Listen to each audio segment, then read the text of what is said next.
Okay, guys, we are here on the first BJJ World Champion Conversation. It's a pleasure to receive here Master Ricardo Americano, Ricardo Herriot, Coral belt in Jiu-Jitsu Gracie. He got his black belt from the whole family Gracie when he was the best brown belt on his prime. And yeah, Master, it's always great to have you here. Oh, it's a pleasure to be here in your first program, and talk about the old days and the actual days, because Jiu-Jitsu, it's like it's developing, it's going so fast in so many different areas that it's always a pleasure to talk about all this last 30 years of Jiu-Jitsu. Well, Master, the first question that I have for you is like, let's start from the beginning. How you made Jiu-Jitsu? How was your first contact with Jiu-Jitsu? Well, I was, since 7 years old, I used to do judo, okay? And I used to train with a master. His name is Maranhão. He's dead already, but he was the first Brazilian who was a judge in 3 Olympic Games. Nice. It was a very Japanese style, okay? I grew up in a Japanese school in Laranjeiras in Rio de Janeiro. I was always into judo since young, and since 9 years old I was already like a how do you call a vice champion in judo from the state of Rio de Janeiro until 19 years old. So I was always in podium. Actually, I was always at the final. I was or champion or vice champion in the state of Rio de Janeiro in my age, né? Infanto Juvenil, Junior, and so on. So when I met a guy that was really good friend of mine, Haroldo McDowell, and he was training with Hollis Gracie, okay? And he knew that I was a very good judo guy.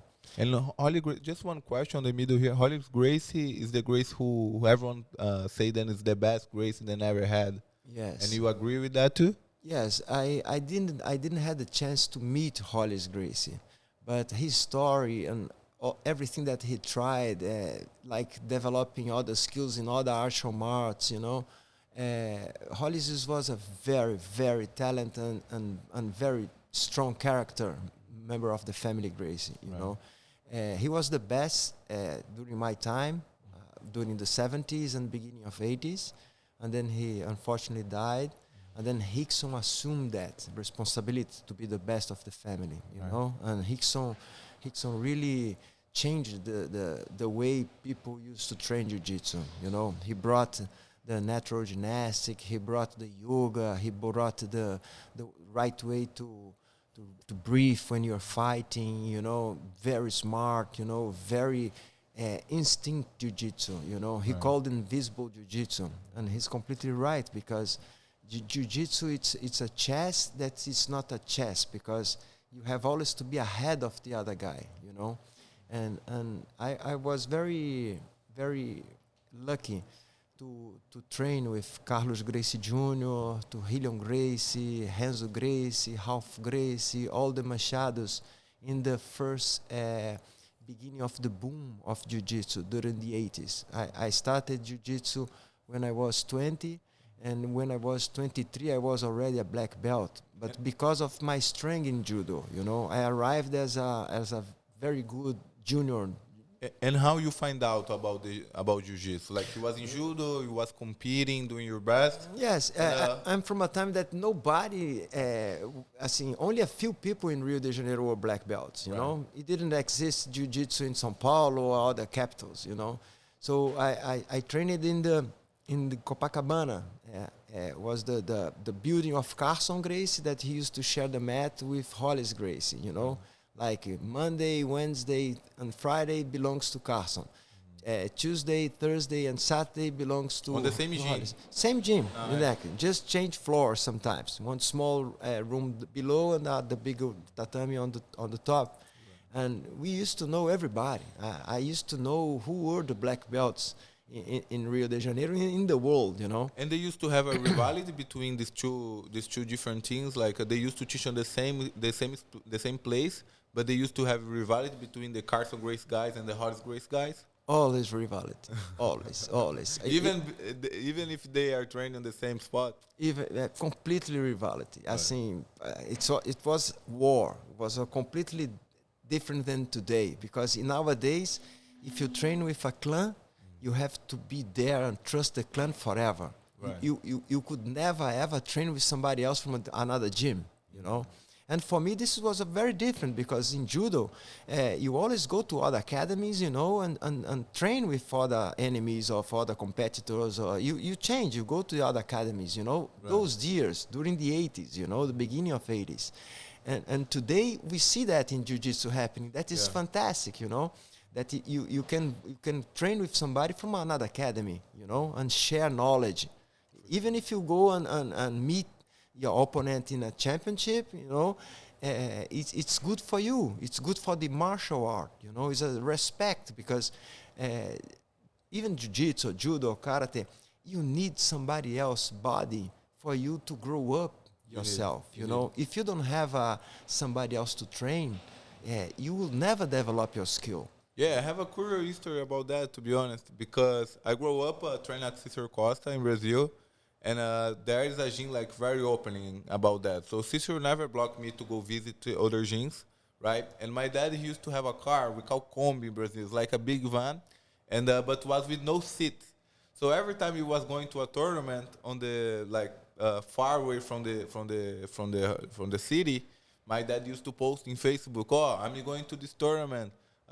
Wherever wanna go with us, from any team can come with us." And a lot of the times, guys from Alliance, guys from Barbosa, guys from Gigo used to come with us, and sometimes even the guys who gonna fight on the tournament was going together, sitting on the same car and going and come back after fight and all that. So this like made me meet a lot of people, and made me like get a lot of knowledge from different peoples and different mindsets as well. This was really, really cool. So I think the cross training is very important for Jiu-Jitsu and for the development of your skills. Yes, this is something that changed a lot after the 90s, I believe, because during the 80s was still war, you know. Right. In the 90s, Carlinhos Gracie created the International Jiu-Jitsu Federation, and he started to make the world champs and the Pan-American champs, and then it just exploded everywhere. Also with the help of UFC and the efficacy of the Jiu-Jitsu against the other martial arts, it changed completely the way the world is now. During the 80s, I used to go to the academy. Everybody, they were completely dirty. The gis were, you know, grass, pure grass. People don't have respect. They didn't bow to no one, you know. It was like a street, you know, tough people, only tough people.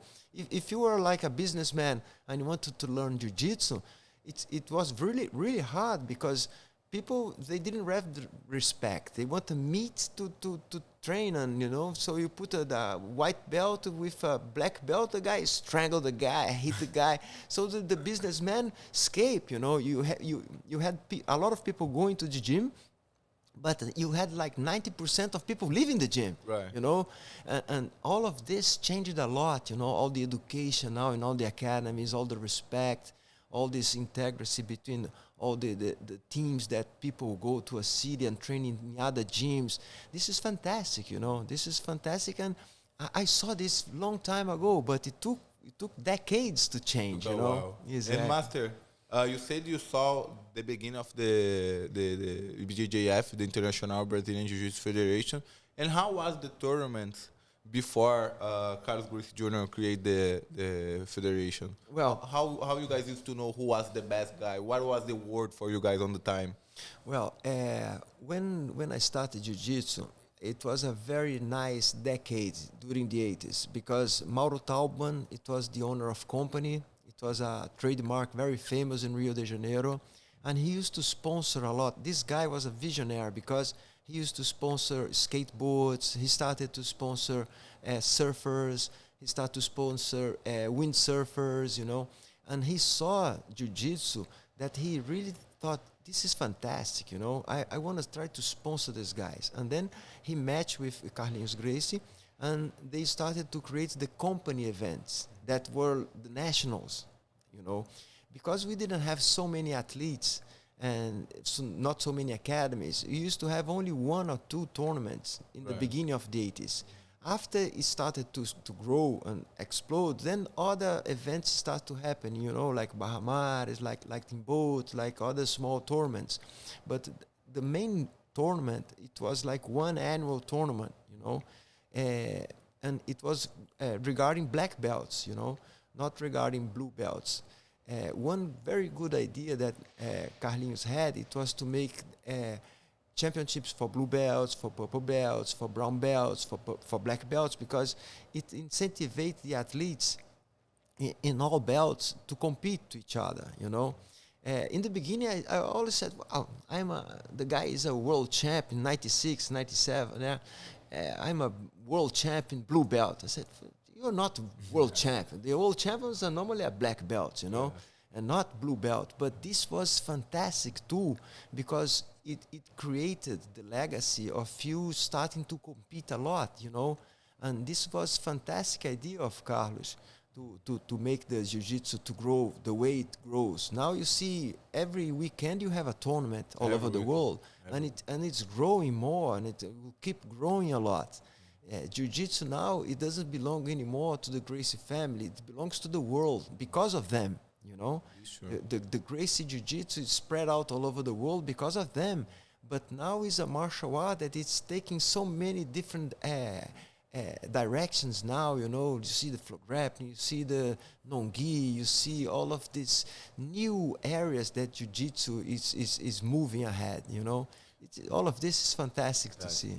And Master, on this time, then you guys don't used to have so many jiu-jitsu tournaments. You never thought about to go to the Vale Tudo, then today's the MMA, mixed martial art? Yeah, I regret a little bit to not go in the beginning to the MMA, because I had a strong judo, I had a strong jiu-jitsu, you know, but at the time, I was different from all the other guys, because everybody was like fighting and getting professional in jiu-jitsu, and I was picked up by the fashion world because I was a good-looking guy, you know. So an agency saw me in Brazil and said, "Oh, come to Europe." And then when I arrived in Paris, I was 23 years old. I was one of the best jiu-jitsu guys in Brazil, one of the 3 best. I had a moment to be a Bochecha guy, you know, to be a Roger guy. During the 85, 86, 87, I was a tough guy. I was really tough. But then I was seduced by the fashion world. And then when I see my friends, all of them driving a little Beetle, getting bus, nobody making any money, little small medals, man. It was just rage, you know, just will to fight. And then I saw myself living in a beautiful hotel with all these beautiful models, receiving $2,000, $3,000 a day of work. I said, I'm not going to MMA, you know. I can't go to MMA, you know. And I really had a great doubt in my life to stay there, you know, modeling and traveling the world, because I was having a fantastic life when I was young, from 23 up to 33 years old, 10 years. I had the chance to live all over the world. I live in Paris, London, Milano, Tokyo, New York, Los Angeles, Barcelona, Madrid. I've been everywhere, you know. And how was the fashion model life? How was that like? This is why I got the best time also in the fashion business, because normally the models those years, they were athletes. They were like rowers, football players, fighters, or guys that were really men, you know. And the girls was fantastic, beautiful girls, you know. Now, and after that, during the 90s to 2000, then the fashion model changed a lot, you know, with all this coming from people. It got too big, like jiu-jitsu, you know, like so many modeling agencies everywhere, became a huge market, you know. And I was lucky because I could make some good money also, you know. I bought a beautiful land in Brazil, some shops. I did some very nice story with my money. But normally, the fashion business is a business regarding for girls. Girls make millions of dollars, you know. If a top model women make $90 million, you know, a top model man make maximum $2 million. Right. Do you know what I mean? Right. It's like peanuts. But it was incredible life because you travel a lot. You go to fantastic resorts. You are always with the best parties. You meet are beautiful women. Only beautiful women, only beautiful women. So I was seduced to go this direction, you know, but I never stopped. I always went back to Brazil, or when I was in Tokyo, for instance, I had the chance to live there for 6 months. I trained at that Kodokan, you know. I always keeping my body sharp. So you was working as a fashion model, but you also was training on the same time? All the time. You never stopped training? Never stopped training. Never. Because it's in my blood, you know. Once you start training since you're young, you always want to keep training. I never stopped training. I had Judo and Jiu-Jitsu? Judo and Jiu-Jitsu. Right. Judo and Jiu-Jitsu. But Judo now that I'm 58 hurts a lot, you know, hurts much more than Jiu-Jitsu. Jiu-Jitsu, you can be lower there, you know, you train hard, but you don't get so much injuries, you know. Judo, you get injury because if the guy throw you, you can break everything, you know. Even if the guy gives you the Ashibarai, a banda, you know, you can hurt your knee because it's Flávio Canto, all the guys that train judo for a long time, that they went to Olympic Games or Pan American, when they get older, they can't do it, you know. And so there are a lot of people from judo, old guys in judo, moving to jiu-jitsu, you know, and starting to practice jiu-jitsu nowadays. Because you can just stay there, you know, relax, playing guard, you know. More safe. Exactly, it's much more safe. And how many years did you work as a fashion model?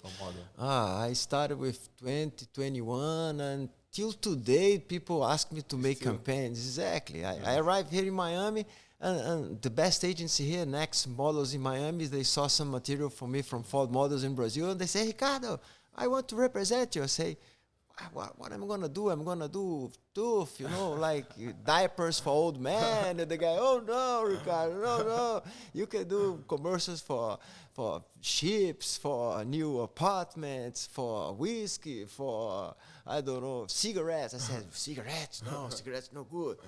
How much pay? Depends the campaign. It can be $40,000. Oh, okay, I do. Cigarettes, no problem. Let's do it. And Ricardo, we saw that you moving to Miami now. What's your next goals here?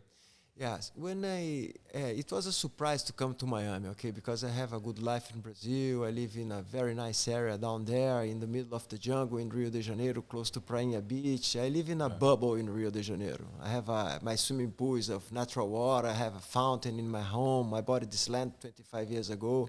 It's a fantastic place to live in Rio de Janeiro. I have a company there that I connect pipes without welding. I have some other things. I do a lot of. I always been to many different areas, you know. Right. I am responsible for taking all the trampolines to Brazil in '94. I make the patent of the tent outside of the trampolines. I used to have more than 200 trampolines everywhere in Rio de Janeiro. Shopping centers, Búzios, small cities, interior, like cow shows, you know, like boiadeiros, you know. And how you got involved with this business?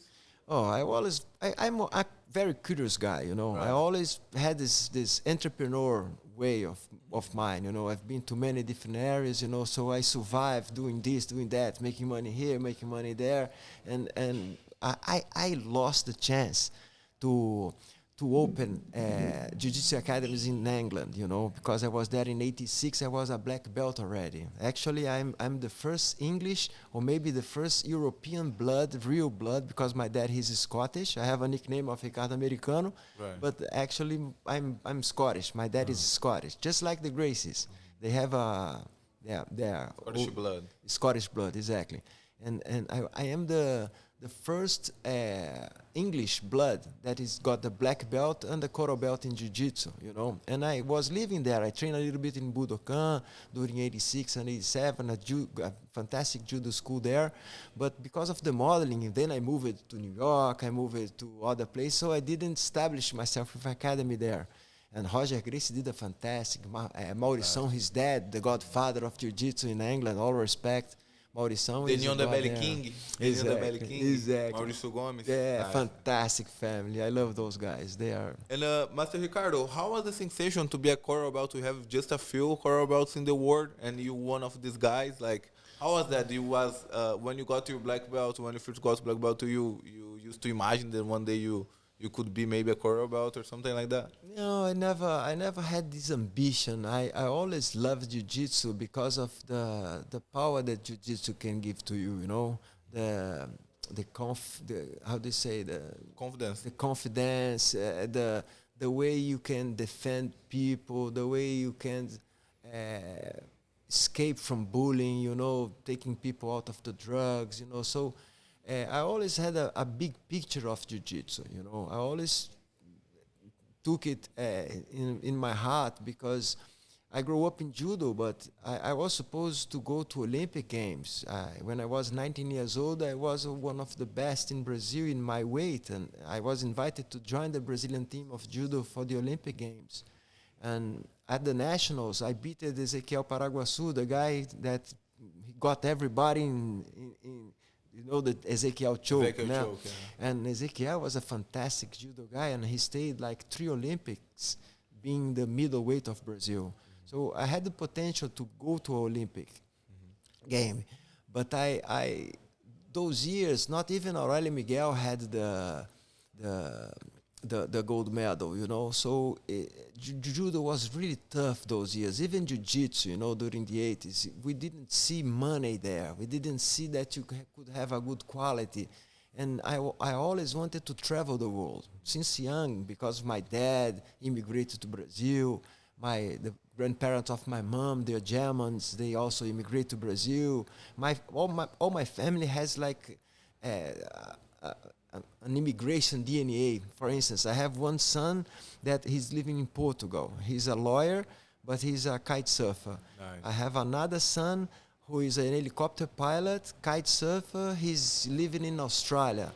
I have another son, Troy. He lives in New York. He's a volleyball player. Nice. And I have the little one here living with me in Miami with my doctor that I'm married with Luciana. That's the reason why I came to Miami. She was invited by the American government to come here to make a post-PhD in cancer. She's specialized in cancer, hematologist.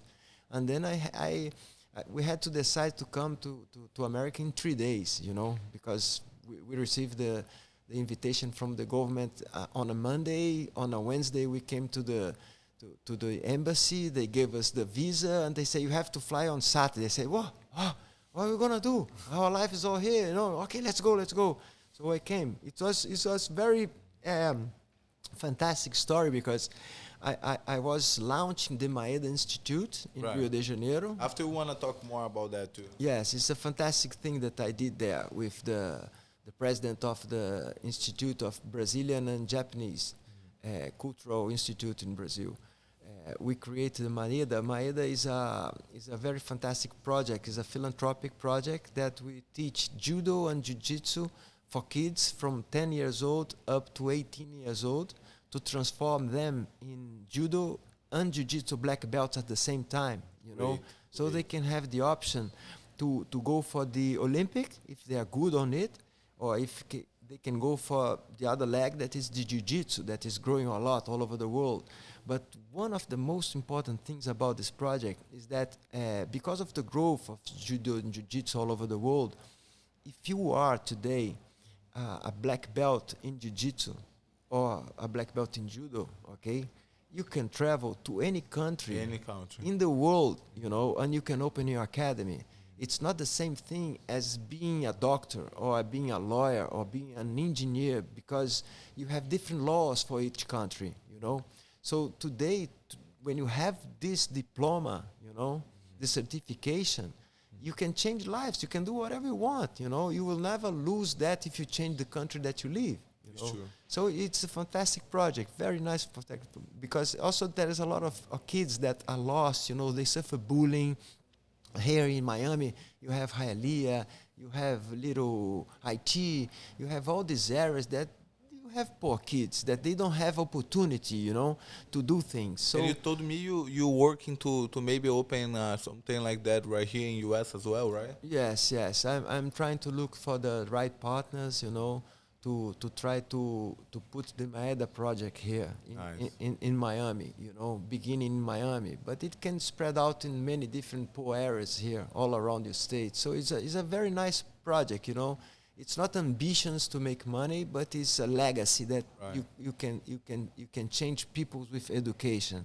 And I believe a lot the education can transform lives. And jiu-jitsu and judo, they are perfect for changing people's behavior, you know. And Master, you have a very curious history about the day that you got to black belt. Can you tell us a little bit more about that? It's also a very strange story, but I don't think many people had this in their own story, because I came from judo, you know, during the 80s. Every tournament that I used to go, people used to, you know, tease me a lot, you know, the crowd, because everybody was from jiu-jitsu, and everybody knew that I was from judo, because when I started with the blue belt, I won everybody. Then I passed to purple belt, I won everybody, and then I went to brown belt, and then I was still unbeaten, you know, beating everybody. And then when I won this contest, it was in 1986. It was the national. It was my best tournament, because I made, like, I don't know, 8 fights, you know. Was brown belt? Brown belt, yes. I beat everybody. I received the trophy of Hélio Gracie from the. This is an honor, to have a trophy, and the name is Hélio Gracie Trophy. That was the most efficient and athlete on the brown belt. And I didn't receive my black belt from my master, from Carlos Gracie Jr. I received from the whole family, you know. Rickson Gracie got the microphone with Carlos, with Hélio, with Carson, with Carlinhos Gracie, with Helion, everybody, or the Machados were there. They pick up the phone, the microphone, and say, okay, now we promote to black belt Ricardo Herriot, Americano. I said, From nowhere. I was not expecting that, you know. But because I got the 2 medals, weight and overall, the trophy, and I was unbeaten, I said, that's something somebody want to kick my ass, you know, to pass me to black belt. And this guy was Rickson, you know. Rickson wanted to say, I want to get this guy, you know. It was fun. It was an honor, you know, to get my black belt this way from everybody. And how many years of jiu-jitsu you had when you got to black belt? Oh, I made it in 3 years. Yeah, it was fast. I spent 1 year in blue, 1 year in purple, 1 year in brown, passing to the black. Yeah. Because you was a black belt in judo, you already started in blue, right? Yes. When I arrived at the academy, first day they said this guy is a blue belt easily, and then 6 months after I was already training hard with everybody, because in the place that I used to train judo, we always had the niwaza. We always paid attention to the floor. Okay, so I was not new in learning jiu-jitsu. I knew how to mount. I knew how to get the back. I knew how to strangle. I didn't focus to stay fighting on the floor, you know. But that's what I learned in jiu-jitsu, you know. Then I started to learn all the techniques, the defense, to keep the rolling on the floor, not only stand up, because those years, judo changed a lot their regras, né? The rules, you know. In my time when I was young, only 10 seconds on the floor. If you didn't move, they stopped the fight and put you on top again, you know. But now it changed judo now. Now if you are moving more, you can stay in the floor for 30 seconds, because they did that because of the growth of jiu-jitsu, you know. The International Judo Federation, they are watching what's happening to jiu-jitsu, you know. Even the Kozen Judo in Japan, that is very similar with our jiu-jitsu here, the academies are booming now again, you know, because of the growth of the Brazilian jiu-jitsu, the Gracie jiu-jitsu that spread out, the work that Rickson did there in Japan.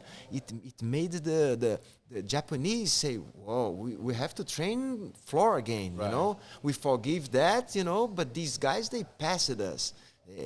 See, still today, the majority of the world champs, they are all Brazilians, you know. Yeah, that's true. Now because of the contests are here in the United States, the Americans are becoming really strong opponents as well, you know, and many Americans will be champions soon. Very soon, because it's spread out. Like the America is a country that you make things happen. Yeah, you know. that's true.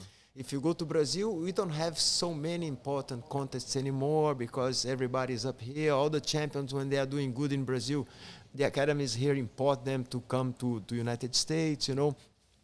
And this is a lack of history in our history that I think all the Brazilians who have success here in the United States, they should go and travel to Brazil and make seminars there, you know. This is something that I'm trying to do with the Maeda Institute in Rio de Janeiro, because the Jiu-Jitsu, it started in Rio de Janeiro and grow everywhere. And the Maeda Institute is a place that anyone who wants to go to Rio de Janeiro, they have a place that they can give seminar, they can make camps there, you know, they can train with judo guys.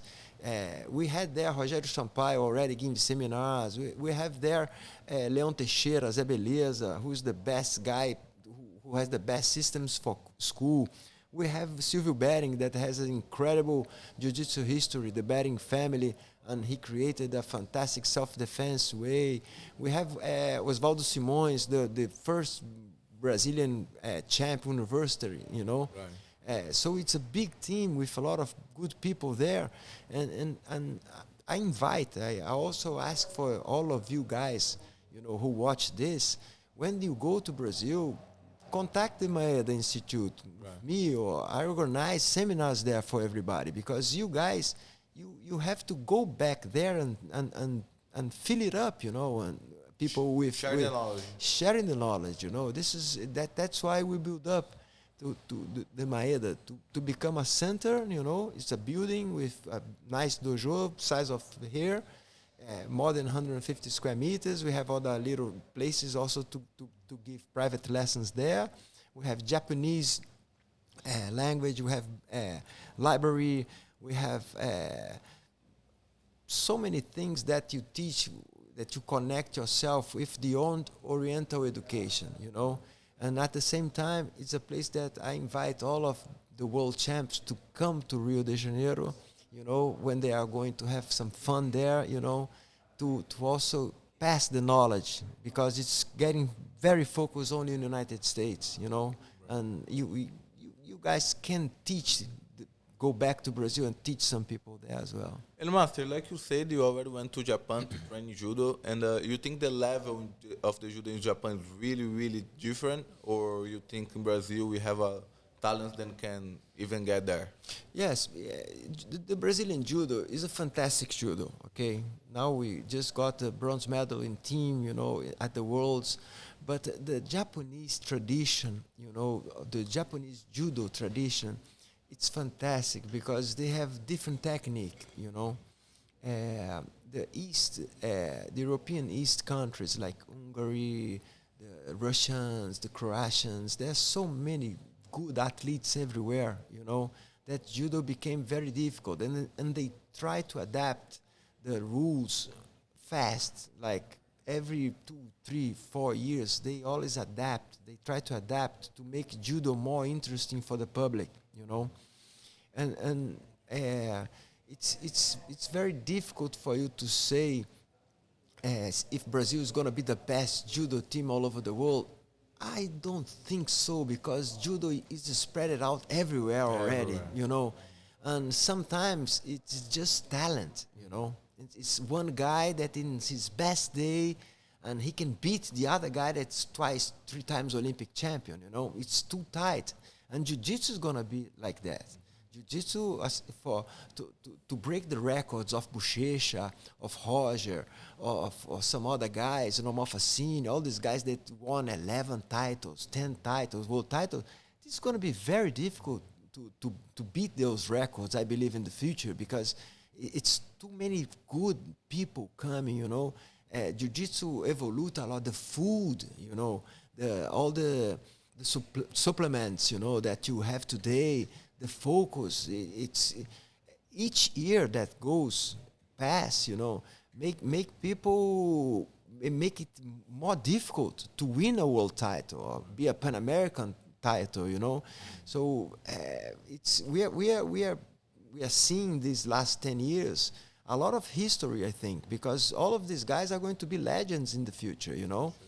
with a knowledge that can do what they want. I see that because I used to fight for little small medals, you know, and no money ever. Just for the love. Exactly, just for the love. Still today, you know.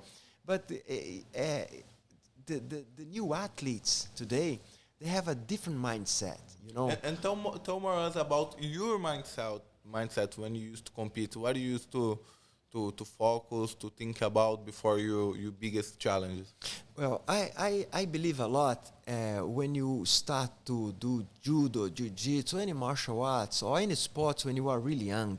So I am a believer that the kids are the future, you know, because once you start competing very early, you know, when you are 18, 19 years old, you are still young, but you will have like 9 years of history in competitions. That happens to me. When I moved to jiu-jitsu with 20 years old, I had already 10 years before everybody were fighting the way I fight. Because in judo, I had tournaments like 5 tournaments a year. Every 2 months, I would have even small fights, small tournaments, but I had tournaments all the time, you know. And once you invest in kids, you transform their life to the future. They have a long term. You see guys now with 20 years old, they are purple belts, they are brown belts, but they kick the ass of the black belts strongly. You see Mika Galvão here. 17 years old, brown belt. Exactly, and so not only him, but there's so many other guys now that are coming that they begin 10 years ago, you know, and they are tough, really tough, really, you know, really tough. So I believe every school has to invest a lot in kids, you know, because you prepare them better for the future competitions, you know. Right. They get a strong mindset. They have a lot more experience, you know. It's completely different when you put a guy today starting jiu-jitsu with 20. For him to be a world champion with 20 years old, starting jiu-jitsu with 10 years old, he will probably be a black belt world champion with 30 years old, you know. And the kids now they are becoming the best with 22, 23, 24.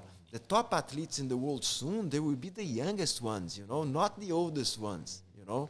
That's what I believe, because I see that in judo, I see that in all the other sports, you know. Only a few guys in the other sports, they keep a legacy for a long term, you know. Competition, it's too much competition. It's hard, right? And Master, tell us more about your hobbies. We saw that you like to ride bikes a lot, and what else you like to do besides that? Like, and tell us, like, how is your life with the bikes? I believe a lot if you are a fighter, okay? If you're a fighter, you must have other sports to relax yourself, you know? So I always did in my life 2, 3, 4 sports at the same time. What do you used to do? I used to play. My first job was a tennis player, a tennis teacher. I used to play tennis very well. I was a judo guy, and at the same time, I was one of the good tennis players. Yes. But I surf, I climbed rocks. I created the first indoor climbing wall in Rio de Janeiro in '94. I like to kite surf. I scuba dive, I play volleyball very well. I'm not very good in soccer because I'm a Botafogo fan, so I didn't have to like a lot soccer, you know. My team just got fucked up. Just suffer. Yeah, exactly. So once you have a sport that it takes too much from you, because fighting is survival, now. When you are training and the guys submit you when you were young, not now in my age, I don't mind if I tap, because I made so many people tap. Now with 58, I'm a survival, you know, because I still like to train with young people, to young guys, you know, and now I tap. I have to tap. It doesn't matter, because the guys are really tough. It's different. So because the fighting takes so much from you, you know. I think it's the top sport in the world that really, it's a survival thing, you know. You must have other sports to relax yourself, because normally when you are a good fighter, you have talent for other sports as well, you know. There are so many surfers that are black belt now, so many black belts that are surfer, and to be in the ocean, you know. I advise every athlete that has ocean close by, a jiu-jitsu fighter, to go for the ocean, because the ocean heals you, you know. The salted waters heals you. That's why we have an ocean inside our body. People don't think that, but when you cry, salted water. Right. When you sweat, salted water, you know. And we came from the ocean. If you go for the evolution of the human being, we are mammals that we grow up, and maybe the cure of our body is in the ocean, you know. Always when I go to the ocean, I'm sick, I'm a little bit cough or something like that. If I go to the ocean and I swim, or if I surf, I go back home clean. It's healthy, you know. Exactly, I feel better, you know. So I think everybody must have a second or a third sport always beside you fighting, you know, because you relax. You need to relax. Yeah, fighting takes a lot from you, you know, emotionally, physically, mentally, you know, and like, for instance, going for yoga is fantastic. This is what is discovered that Rickson brought to Jiu-Jitsu, the breathing, you know, and the yoga, because when you are there, when you are in a moment that people are strangling you, pushing, going to your back, you know, if you wait, if you breathe properly, you survive, you know. I had a moment in my life that Jiu-Jitsu saved my life, okay? It was in 23 of April in 1988, okay, 1998. It was day of St. George, the Saint Attitude Warrior, okay? And I was smashed between a big bus and a truck that lost her brakes, okay? I just was just behind a bus, and this... You was in your car? I was in my car, clean, stop, listen good music, Rio de Janeiro, just behind a bus. And this truck, he lost his brake, and he smashed me in the car, like this. My car was like the size of the sofa, okay? I'm a big guy, I'm a 6'2" feet, but I was smashed in the pedals, okay? Right. The roof of the car was touching the seat of the car. Oh my car exploded, and I was stopped there, you know, for half an hour, completely smashed. I couldn't move a finger, I couldn't move a feet, I couldn't move nothing. I was completely awake, you know. It was an accident that my car was in the second page of Global Journal, okay, because of the smash. It was something terrible, because when the accident stopped, I was completely smashed there. It was the worst moment of my life, because I didn't know if I was gutted, I didn't know if I had the legs broken or my spine, or I didn't move, nothing. And at that moment, I had to lower my breathing to nothing, just to survive, because I couldn't just, because I was completely smashed. And then the rescue guys arrived, they had to cut with the cut all the car to put me out of this situation, you know. And you was not injured, nothing? And Jiu-Jitsu saved me, because I used to train hard, and people smashing me, going to my back. I need always to learn, okay, how to breathe in the moment that you are in danger in Jiu-Jitsu, especially when they go to your neck. And this was what yoga and Jiu-Jitsu gave to me. Gave me the patience not to get desperate at that situation, right, because I could just and couldn't breathe and had a heart attack or something, or had a problem, or just faint, I don't know, you know. So I had to lower my cardio, I had to lower my breathing, and Jiu-Jitsu saved me at that moment. I know that. How long were you there? Oh, I stayed there for maybe 45 minutes, you know. It was the worst moment in my life, but amazing story, because when they cut all the car and took me out, when I stand up, the lady of the doctor that was in front of me, all the fire guys, everybody, they looked to me like that, because I had nothing in my body. I stand up like this with not even a little cut. Wow. My father, he's Scottish. I'm black belt in judo and jiu-jitsu. It was in the day of St. George, the guy who killed the dragon, you know, the warrior of the saints. Yeah.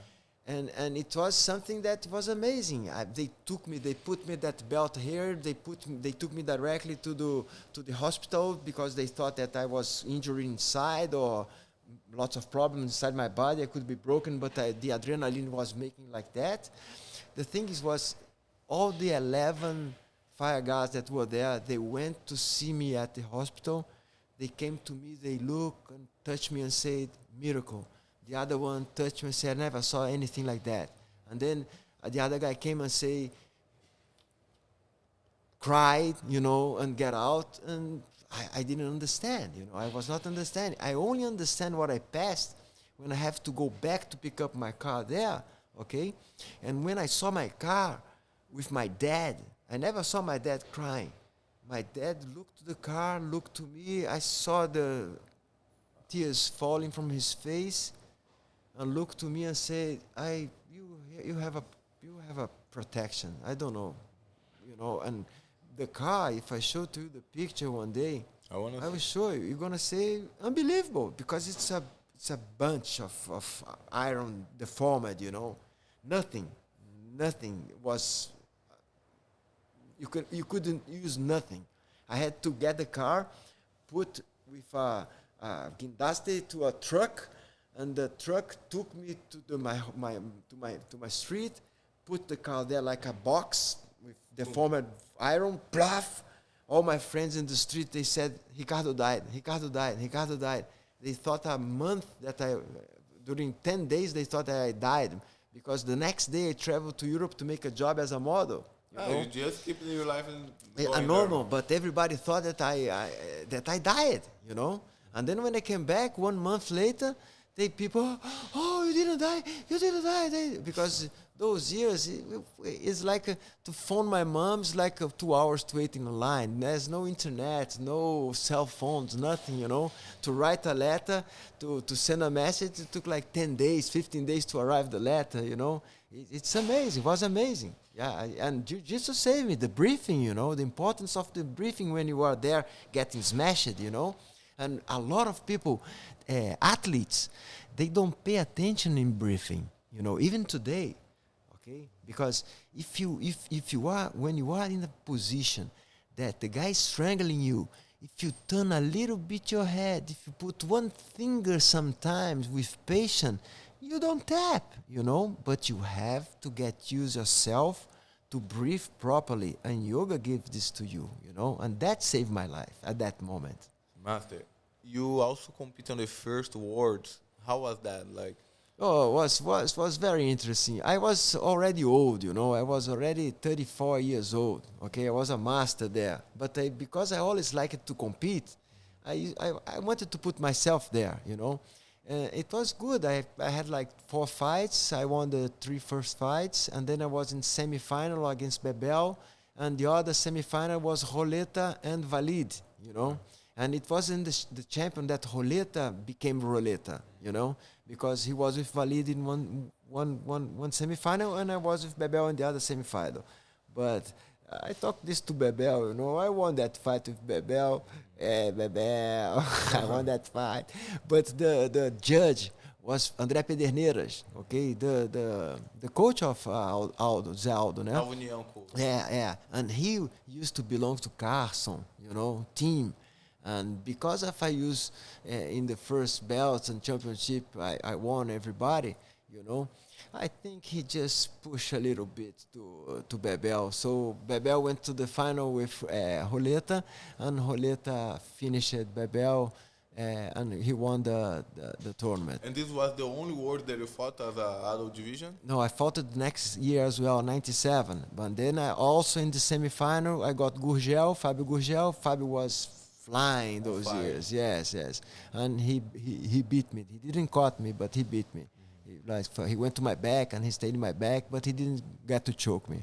Nice. Fábio was fantastic all those years as well. He's an example as an athlete and the general. The general. Yes. But I had the chance to win 2 Pan Americans as a heavyweight black belt. I won it, and I have these 2 bronze medals in the first and second world champions. But I never compete in the master division. Even with 40 years old, I try to go for the world as well. But as an adult? Yes, as an adult, exactly. Yes, I never wanted. I said, oh, the old guys. I beat the old guys. I want to fight with the young guys, but I lost to Godoy. You know, yeah, I won Godoy in one final at the Pan American, and then he paid me back in the Worlds. You know. And what year you got your coral belt? Oh, my coral belt was Hillion Gracie. Hillion Gracie. I didn't want my coral belt, but when Why I not? was, I think people has to say, I want to give this to you, you know. And when I mentioned Hillion that I was already 31 years as a black belt, né? I followed the BJJWF way of giving belts, you know. I never stopped playing jiu-jitsu. But when Hillion Gracie said to me, no, I'm going to give to you. I want to give to you. I know you. I know who you are. I know what's... I know the knowledge you have from many years. I want to give to you your coral belt. So I flew to Miami, and Hillion Gracie gave me my coral belt. Nice. What year was that? Oh, this was in 2018. 2018. But I could receive it in 2017 because in 2017 I made 31 years as a black belt. And how many more years you need to change for the older coral belt? Yes, it's 7 years. Yes, yeah. This is something that I also like to say because we are seeing so many people now that are sneaking, you know, and receiving the belts not in the right time, you know. There's a lot of people who put coral belt in their I know. you know, and they didn't respect the 31 years as a black belt, right, you know, to receive the coral belt, because by the BJJWF, after 7 years you receive the 8th degree, okay, and after 7 years you receive the red, you know, but you have to be there, you have to do something for the story of the sport. I believe you have to behave, yeah. You have to build a career, giving integrity, honor, showing people that you did good in your life, to be considered a master, you know. Right. There's a lot of people that think you are master, you are not a master, you didn't make black belts, so you made black belts. But I think the most important thing, it's the character you build, you know, the story that you have for your friends, or respect, or your own respect for life. I see black belts doing shitty things. I see professors scamming other people, you know. You see lots of different characters of men that should not be considered a black belt even, you know. Sure. So I believe a lot in your honor, you know, in your honor, in the path that you do in your life. You know, if you help people or if you didn't help people, if you pass a good will for people, you know, a good path, a path of good things, you know, then you consider this guy a master. Then you consider this guy a person with integrity, that you can listen to him, you know.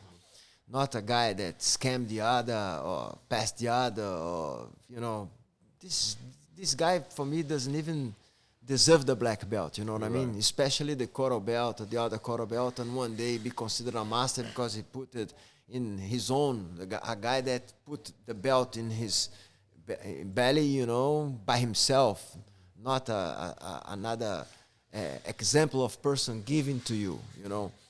I received my belt from the Gracie family, my black belt. I received the coral belt from one idol that I have, is Hillion, a guy that is completely focused, that help people, that is one of the most integrity of the family Gracie couple, a guy that has knowledge, that help people, that spread out the real nature of the self-defense, you know, the skinny guy who know how to defend himself against a big guy, you know. So for me, receiving my belts from this part of the family that respect me and wanted to give to me the belt, it was an honor. Master, our time is almost done, but I want to thank you so much for coming. It's a privilege to have you here. It's a pleasure. Okay, it's always good. Like one of my first Coral Belt friends, and it's a pleasure to have you here. I went to your birthday with all the love of the world to see you there. Carlos, also thank you for the opportunity. I hope you guys like the conversation, Master. Yes, we have someone here that is just going to you guys. One day you're gonna see his face, okay? One day. But for now, you're gonna listen. This guy, he's gonna be. This is beautiful voice. Yeah. Master, it's been an honor to have you on the first BJJ World Champion Conversations. Andrés, you've been an amazing host. Thank you so much. I really like what you said at the end. Master Cyborg always talks about the importance of training to be a black belt on and off the mats. So I would just like for you to close the interview with one piece of advice for white belts. For the sport is growing, the seed of jiu-jitsu is being spread by people like you guys, and what would be your one advice for that white belt that's walking into the mats for the first time? White belts, first thing, investigate and choose a good teacher, okay? Because that's gonna be your house. It's there that you're gonna be your family. Because my best friends are the ones that were in the mat with me. Sometimes you're born in a family that you don't get together with your brother or with your mom or with your dad. But 100% sure that when you start jiu-jitsu in an academy and you stay there and you get your black belt there, you're going to make the best friends of your life. It's going to be your family, you know. So choose very well where you're going to put your kids to train. Choose very well the professors that are going to be the examples of your life, you know. But examples that should be examples in and out of the mat.